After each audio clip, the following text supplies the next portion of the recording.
started calculating the odds that a particular amino acid, a protein, could ever have risen by chance in the life of the universe. The odds are off the chart. A Yale physicist calculated the odds of life arising by chance as 1 in a number with 100 billion zeros. Not 1 in 100 billion, 1 in 100 billion zeros. Welcome to When You Look, where ordinary people share their extraordinary experiences, and you get to decide, was it coincidence or God? Doug, welcome to When You Look. Genuinely excited to have you on the show, man. Oh, so thrilled to be here. No, congrats on this wonderful show. Delighted to be here. Thanks, man. We are delighted to have you. You've got an incredibly interesting story and so much rich conversation that I'm confident we're going to have. So before we jump into all of that, Doug, tell us a little bit about yourself. Well, I don't know if you have nerds who listen to your podcast, but I'm a classic nerd. I went to MIT, graduated early, double majored in physics, math. In 7 semesters, I took 15 math courses and got straight A's. And I did that mostly because I was lazy. I mean, it just came to me. Ended up studied theoretical math for a while. Ended up going to law school so I could make a little bit of money. Did well there. I retired recently, but for 30 years, I was the lead lawyer on all the NFL pension, disability, and savings plans, ran a team of lawyers. So I've had a very blessed life, praise be to Jesus, but basically still a nerd. And I'm really excited about nerdy scientific things. And, and I'm looking forward to sharing with you on that. Yeah, awesome. Well, for everybody listening and watching, it's very clear from Doug and what he shared that he is brighter than the average bulb. So let's all listen in because he's got some really, really neat stuff to share with us from a scientific standpoint. But before even that, let's understand why you took a deep dive on all of this. So kind of give us a sense for what life is like for you and then how things begin to unfold. Well, when I was raised in a Christian background, and but when I was in high school, I read that life started in a dirty pond. Miller-Urey experiment, if you want a word on it, and which is nonsense, but that's another story. And looking back, I mean, I feel like I was intellectually bullied. With nonsense. And one of my goals in life now is to keep others from being intellectually bullied into atheism. But I thought it was stupid to believe in God. I thought science had solved everything. I went to, again, MIT and considered myself an atheist until I hit 30. And I had a son. My wife wanted to take him to church to get baptized. So, being a dedicated atheist, I thought about that. And I said, yes, dear. I don't know if you're married, but, you pick your battles carefully, right? Indeed. So, I did say you're smarter and brighter than the average bear. So that makes sense. So sprinkle a little holy water on the kid, knock yourself out. And right.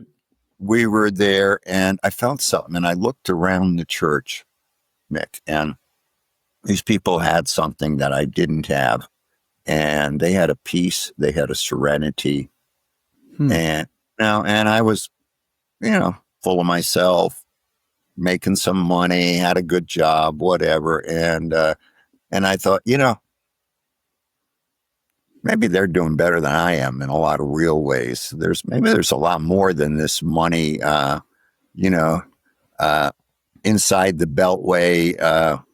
Rat trap that we all get, that some of us get on. And I felt something. And so I started but I told myself, you can't be a Christian, a believer, because you're a technical guy, unless you can find scientific evidence.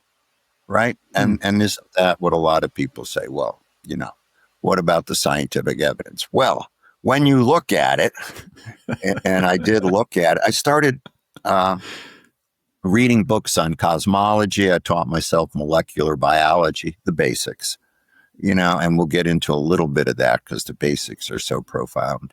And I lived on Martha's Vineyard at the time, was commuting to my law firm in Washington, D.C. So a lot of planes, a lot of time. And I remember I was on one small commuter plane, and I started calculating the odds that a particular particular amino acid sequence, a protein, could ever have been arisen by chance in the life of the universe.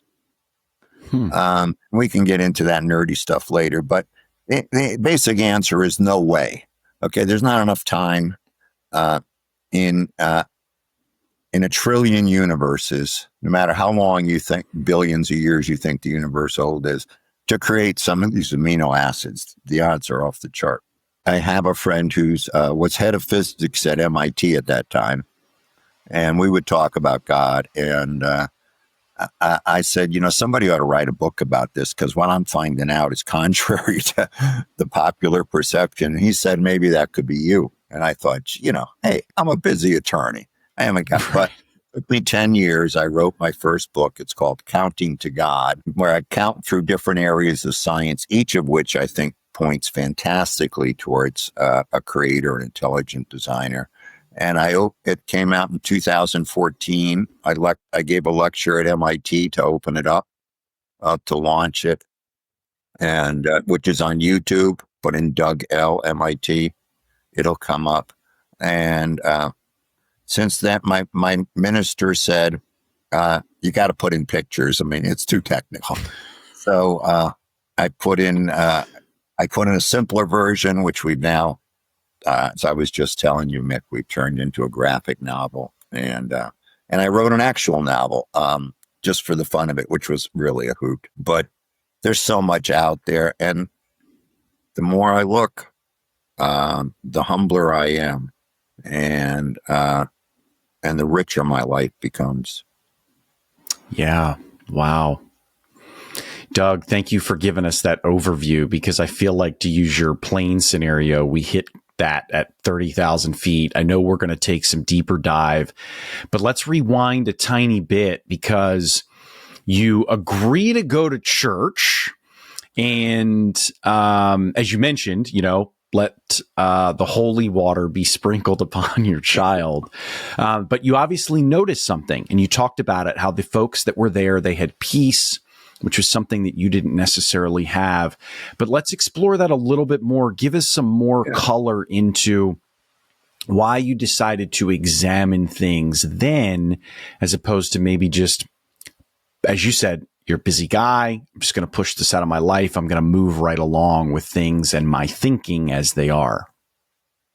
Yeah, I think you're right. It wasn't just that I saw that they had peace. I mean, something changed inside me. I think sitting there, it was just a desire that I've got to figure this out. I've always been the kind of person who tries to figure things out, and who kind of teaches himself things. I have a hard time paying attention when professors are lecturing or whatever. I like to try to figure things out. But I felt something, and looking back, I think it was a gift from God. I think faith is a gift. We can get lost in our own heads where, and separated from God. But God gave me the gift of saying, stop, take a look. And I wanted to figure it out at that stage. So, why I was blessed with that, I don't know, but I was. Yeah.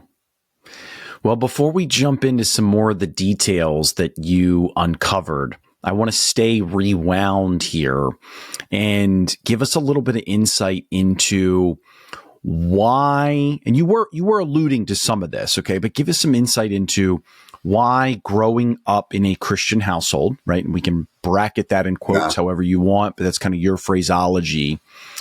Why that to the I'm kind of a solid atheist through my 20s and into my 30s before I have this,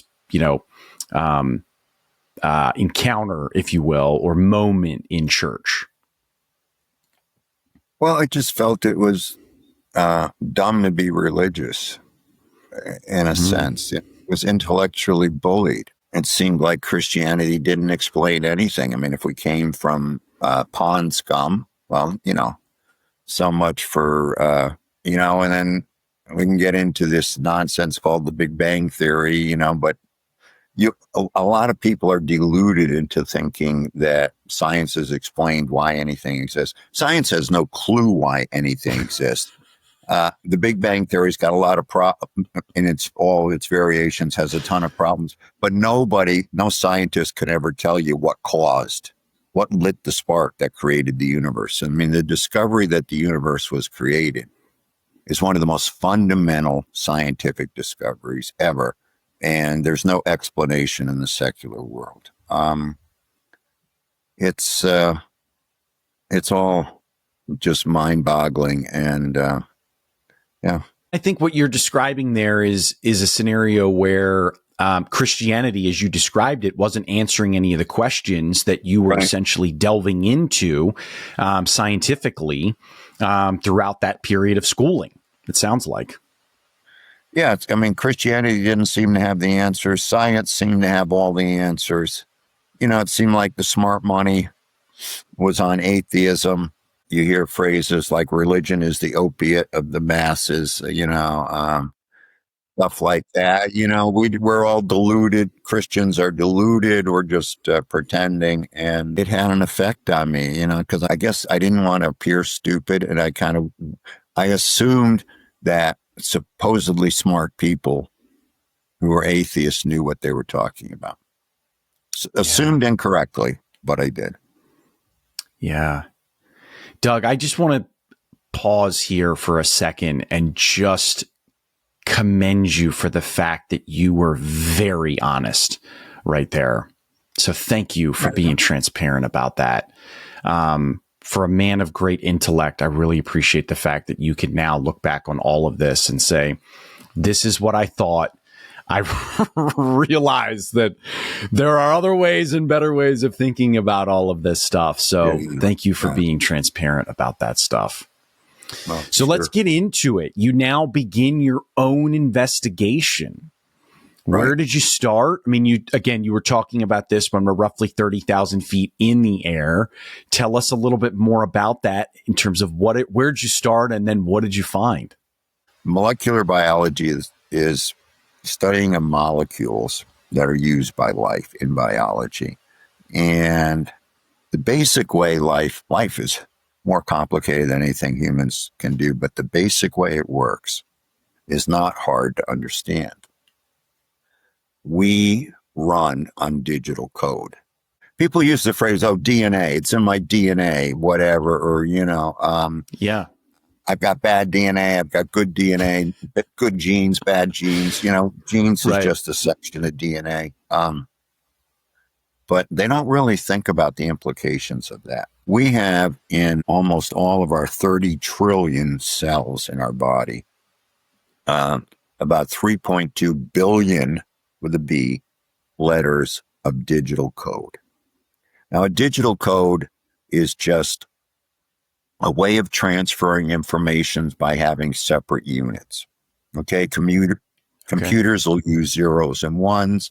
In life, there are 4 groups of atoms that make up the digital code. And how the atoms are structured in the DNA molecule is a unbelievable piece of engineering. But before you get into that, you got to start, how do you get digital code? Let's go back to the word gene. So a gene is a section of DNA that codes for a protein. So a protein is a snap together amino acids. When I've lectured on this, I get these children's connecting blocks where you snap them in.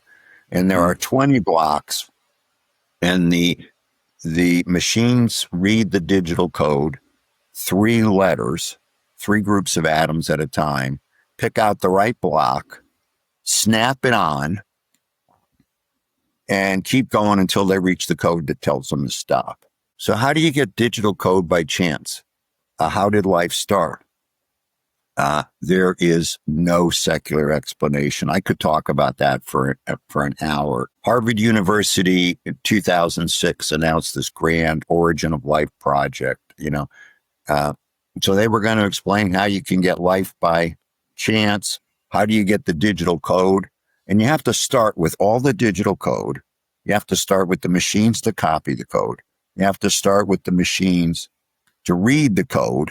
And you have to start with the code in the exact right order so the machines can make copies of themselves.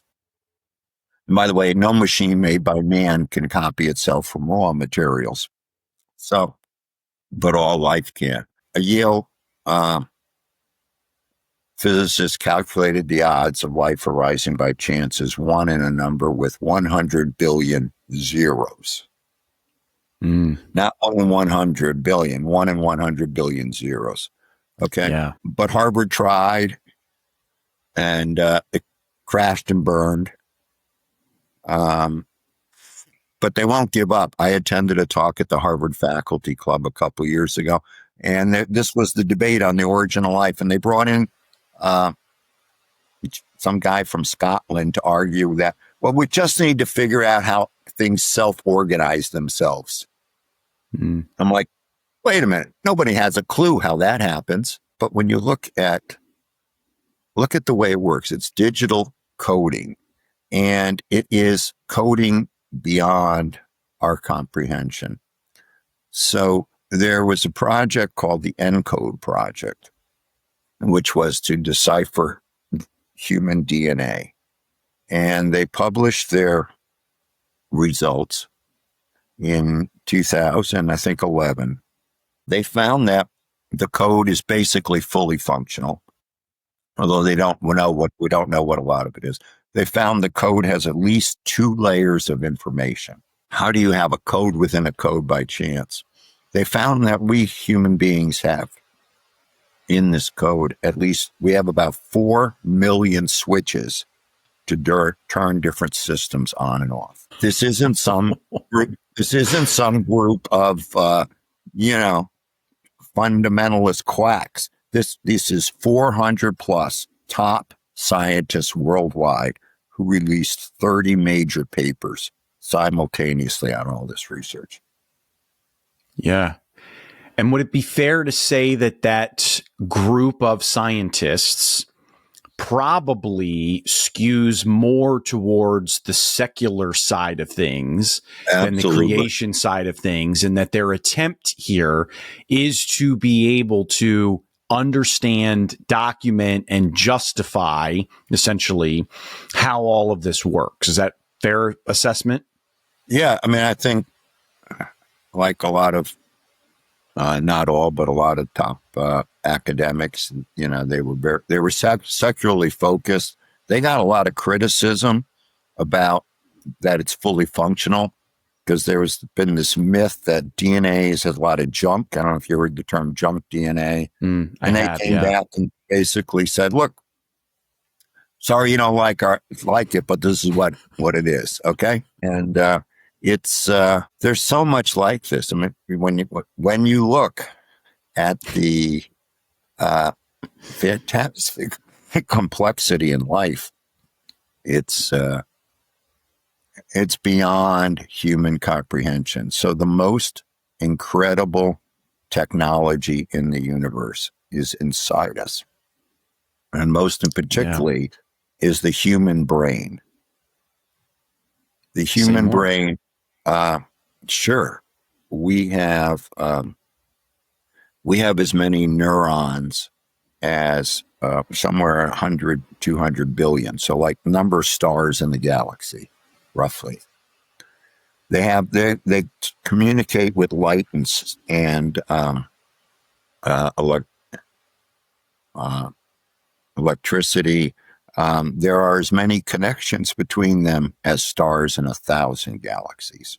And there was a group of scientists tried to compare the energy efficiency of the human brain. They said, well, it's 1,000 times more efficient, but if we built a similar system that other system would take 30,000 times longer to come up with answers. So, and we have the number of processing units we have in our brain, our memory storage. It's sort of comparable to the entire worldwide internet. The new research is that our brains are reorganizing themselves. The data is getting shifted, and there's an incredible amount of actual work going on while we sleep in our brains. So what then, Doug, for you in particular, personally, got you over that hump from atheism to, man, this has to be intelligently designed? Mathematically, there's no denying, I think, that it's intelligently designed. So let's talk now about Darwin and his, theory of evolution.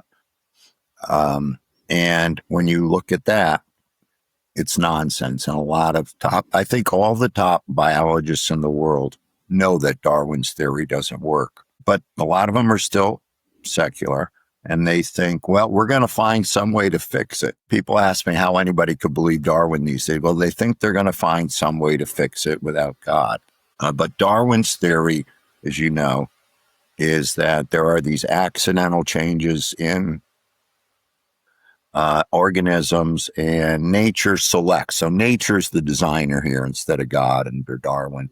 Nature selects the best features, and that's how you get human beings from pond scum. So when Darwin proposed his theory, nobody knew about DNA. But now the new modern theory is that DNA has mutates the code. Yeah, mutations, changes in the code, nature selects the good changes. So let's look at that. So imagine every organism has a book of DNA code. So for human beings, it's like 1,000 huge, thick volumes, 3.2 billion letters. And then every generation, because of slight copying errors or whatever, chemicals, whatever, there's somewhere around 100 errors in the code. Okay. This is theory or this is proven? This is fact. And there's dispute about the number, but it's at least 100. Some would tell you 300. So think of the books and you sprinkle the typos in it. Is the book going to get better?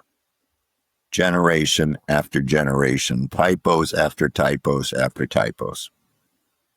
There is detailed computer software that will do this in a biological setting. It's called Mendel's Accountant, if anybody wants to look it up. So, Mick, in all the simulations, everything goes downhill. Okay, yeah. So evolution just means, evolve means change. Evolution means change over time. But the thing to remember is, according to all the mathematical simulations, it's down over time, not up. You can't select out the errors, much less build new technology. There's no way to build technology by chance. So when you realize that Darwin's theory doesn't work, and there's no other, I would say, logical explanation, and I'm not getting into a lot of areas here. I mean, that I found that to be like, wow. Okay. That's a wow thing for me. As I mentioned, there's no explanation as to why the universe exists. And so you might say, well, it just does. Okay. But then you have to ask, why is it designed for life? So the universe has dozens, depending on how you count, maybe hundreds of constants. Just numbers that people in the equations, okay, like the speed of light, the ratio of the mass of the proton and the electron, the strength of the gravitational force. Right. Each of those is precisely set for life to exist. And let me pause you here for one quick second to make sure that we're all clear on this. I think what you are saying is that these are set and true across the universe, meaning just beyond, say, our galaxy of the Milky Way, for example, right? Because Right. like I'm saying, this, yeah. because like the speed of sound changes depending upon where you are at, the density of air. But to your Sure. point, the speed of light does not. So we're talking about these rock solid, consistent items that exist far beyond just a single galaxy is what you're talking about. Right. I think the speed of light may change slightly depending on the medium, but the strength of gravity, the ratio, the strength of the strong nuclear force, the weak nuclear force that hold the atoms together, so many more factors. It's been shown that they are precise, and even atheists will admit that. I mean, Stephen Hawking, who refused, he was one of the ones who proved that and this is one of his first accomplishments, that the strength of gravity is fine-tuned to a point where it's like picking the right marble out of a pile of marbles that goes as far as the nearest star. So he called that a remarkable fact, that and other constants. And you can look up his quote. And, the more I looked into these things, and that's why I wrote my first book, Counting to God. I looked at creation, fine-tuning, origin of life, the technology of life with the digital code. You look at our Earth is an incredibly special planet. Life wouldn't exist without the moon. We have an amazing moon that there's really no good secular explanation for why we have such a big moon. Another thing that convinced me, Mick, was, this is going to sound super nerdy, so forgive me, but quantum mechanics. Break it down for us, Doug. Well, quantum mechanics is the foundation of the universe. What happens at the bottom level of the universe when you go inside? All you get to is equations. In quantum mechanics, all you can say is that a particular particle has a probability of being in this place at this time. You have incredible mathematical things, but so, why is the foundation of the universe mathematical? Mathematics is ideas. Whose ideas are they? But then you get to this experiment that proves that things are connected outside of space and time. Okay, say more. So which blows away the secular view that, hey, there's no room for God, space and time are everything, right? So the experiment is called, again, forgive me for being nerdy, quantum entanglement. You can look it up. Okay. Yeah. So quantum entanglement. Scientists take two particles. You can do it actually with groups of atoms, but you make them exactly the same in a quantum mechanical sense. So they got all the same properties, okay? And then you separate them. When you change one, the other changes instantly. And when I say instantly, you can't measure any time difference. It's at least 1,000 times faster than the speed of light. And according to Einstein's theory, nothing can go faster than the speed of light. So the particles are connected outside of space and time. Yeah. Wow. That's scientific fact. I didn't make it up. Yeah. And yeah, to me, the analogy is we live in a fishbowl. Fish in the fishbowl can't see out, maybe just a little. Our fishbowl, we can't see out of it at all. Our fishbowl is called the universe, but there's something out there, something else beyond, and something outside of time. And so there's a lot of room for God out there. Okay. I mean, let's go back to the creation of the universe. It's not just that matter was created. It's not just that the atoms for this pencil were created. At the same time that the atoms for this pencil were created, or other atoms, space was created and time was created. And they're all connected by Einstein, right? We know that. So how do you create time? I mean, if you start with absolute nothingness, no space, no time, no laws of physics, how did it all happen? It's just amazing. I think I get into this stuff a little bit too nerdy, a little bit in my head. And I try not to do that. I go to church and I pray, but I see no scientific basis for atheism. I do think faith is a gift, but I try to help people who think that being a rational human being requires them to be an atheist. It doesn't. I think it's exactly the opposite.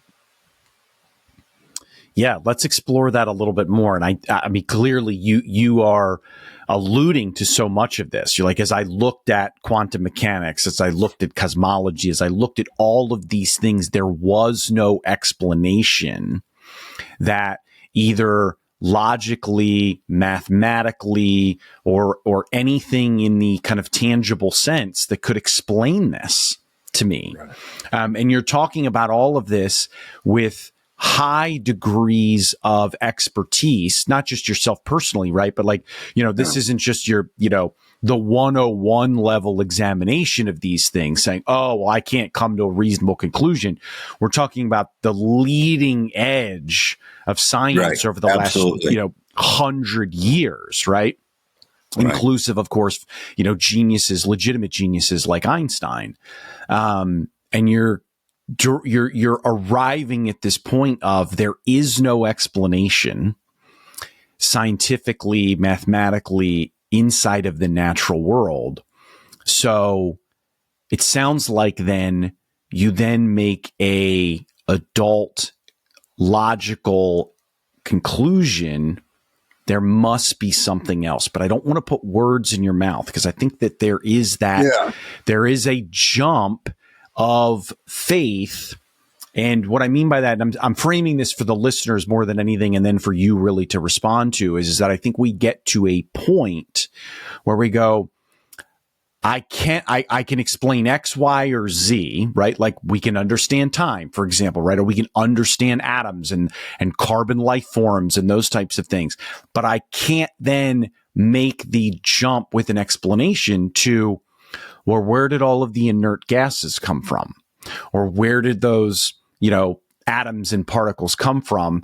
So I then have to, in faith, believe that they were intelligently designed. I just want to kind of like maybe illustrate that a little bit, that like we can absolutely explain things to a certain point, and then faith becomes a decision based off of the evidence that we have to say we cannot understand all of this. It is so far beyond us. It had to be God. But again, that I'm having some of my own biases, at least in terms of this conversation, play through. So, let's hear it from you, who's much more academic and scientific than I. Well, there has to be a designer.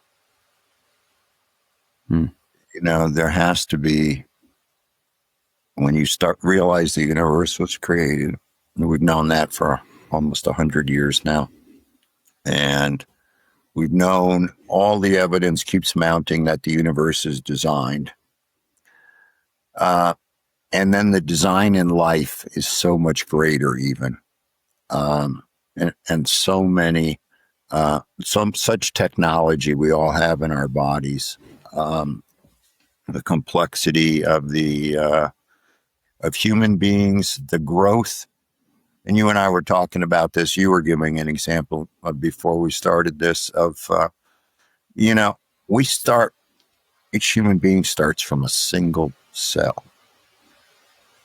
Yeah.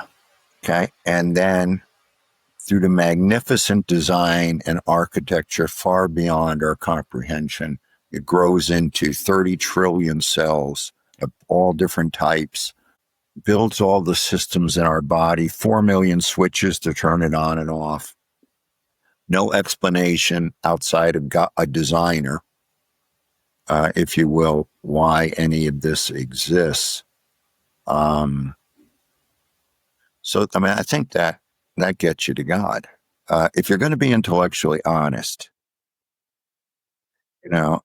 you've got to say, I think, that human beings were designed. Yeah, well, I think there's value to, frankly, in the nerdiness, meaning in the details of things, because as we were talking before, if it is easy to make certain jumps in either understanding or belief at a 101 level of understanding. It's another thing to get all the way to the quantum mechanical level of depth to realize that we can't even pinpoint where this thing actually is. We have to give it a probability. And then scientifically, we can prove that these things are not connected by time and space, and when we really begin to look at that and see how far beyond the level of complexity that someone could have perhaps developed it. I can't even use the word, because we can't really use the word create, right? Yeah. Because we don't create anything from nothing. Everything that is developed, every pharmaceutical, for example, which has high degrees of complexity in their chemical structure, it's all created from existing things in the universe. You know what I mean? It's not fabricated out of nothing. And there's a lot to be said for that. Where did it all start?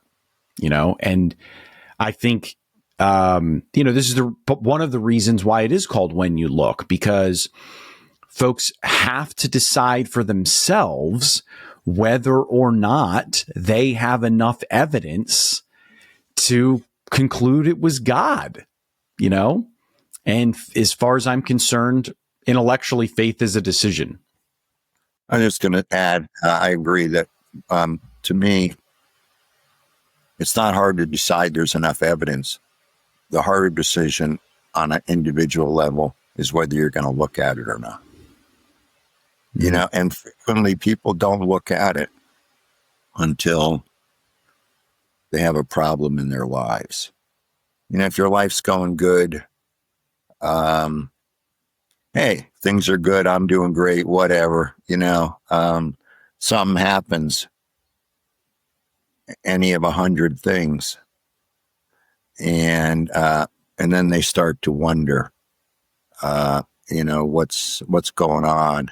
And then that helps them look, I think.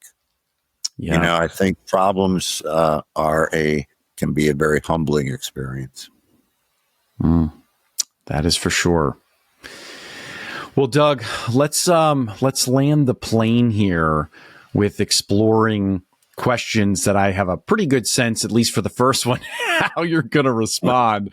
But that question is ultimately coincidence or God. And let's actually take it not necessarily through the lens of looking at creation or intelligent design. Let's instead look at it more about the encounter or the moment, that experience that you had in church, and where you decided, I need to look at this. You felt there was this push or this prompt. I felt something. That coincidence or God? Yeah.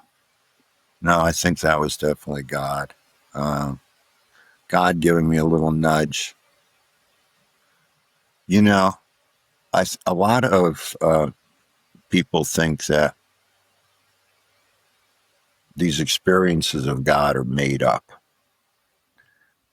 Okay, that people are deluding themselves. But when you really get people to open up and they feel safe to do it, the stories people will tell you about experiences with God. I have a friend who became a priest, and he said that when he committed to the priesthood, he was taken to another place. So I had a little glimpse, a little sense.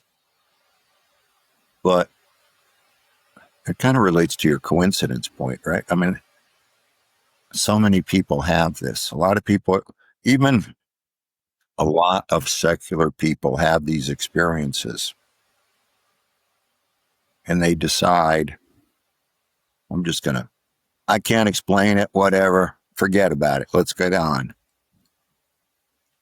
I really think that I'm not the only one to have that, but it was something given to me by God. Yeah, right on.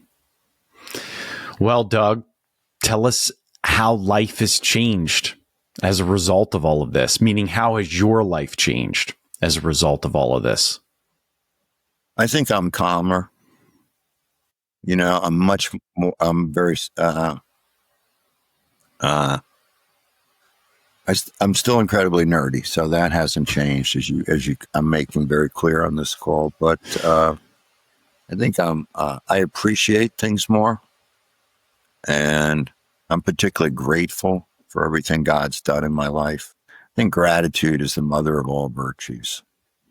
When you realize that we live that God designed the universe for us, that we're designed, and that He interacts with us personally, how can you help but feel grateful and incredibly humbled?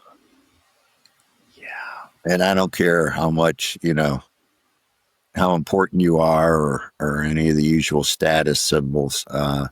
You've got to be incredibly humble. And I think that humility and the gratitude that my search has landed me into have profoundly increased my life. Yeah. Praise God. Praise God. Doug, what about the resurrection? Where does that fit in? Where's Jesus in all of this? Because we've had a great conversation about God. The compelling thing about Christianity to me is that it's the only logical explanation for existence. I've heard people say, well, I don't need God. I'm a good person. Well, we're all messed up.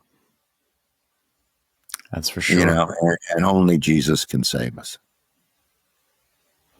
Amen. Amen. Well, Doug, you've got the new book out. Tell us a little bit about that, in particular, the why. You talked about this sort of at the outset of our conversation, but give us a little more insight into the book. Sure. And can I hold it up? Find out more about it. Absolutely. All right. So it's called The God Proofs. And it's a graphic novel, meaning kind of a cartoon book. It's a simpler version of Counting to God by far. So I have had, one person gave this to, I think, his 12-year-old granddaughter, and she said it's below her level. I have other friends who have doctorates who say it's above their level. You go figure. But it's it gets into this stuff in kind of a humorous way. I think it's really resonating with a lot of young people. It's published by the Discovery Institute, which is the world's #1 Institute for Intelligent Design, based in Seattle, Washington, and all the revenues go to them. I'm not trying to hawk this for my own financial benefit here.